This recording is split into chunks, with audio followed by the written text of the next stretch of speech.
Po samostojni razstavi v Bežigrajski galeriji 2 v Ljubljani nas je popeljal njen avtor, akademski slikar in novinarski kolega Boštjan Jurečič Vega.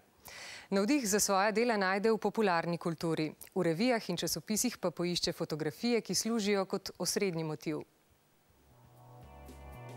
Naj vam nekaj pokažem. Tole je Ernest Petrič, tole je Pavle Gantar in tole je David Lynch, režiser. Zdaj, če na tej sliki Davida Lyncha ne bi bilo, bi ljudje lahko mislili, da poskušam nekaj izjavljati ali pa sporočati v zvezi s slovensko politiko.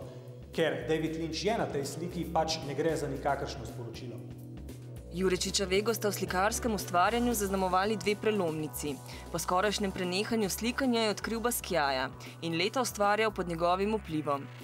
Pred slabim desetletjem se je zavestno začel izogibati vplivu tega newyorškega neoekspresionističnega umetnika in v ta namen izumil tehniko spiranja akrila z vodo. To izgleda tako, da naredim neko stvar z barvo, počakam, da se malo posuši in sperem z vodo. Potem ta isti postopek ponavljam toliko časa, da se dejansko nekaj sformira iz teh madežev. In ravno to, da se stvari iz navidez nepovezanih delcev sestavijo v smiselno celoto, je umetnost, bodisi v slikarstvu, bodisi v vsakdanjem življenju, še dodaja avtor.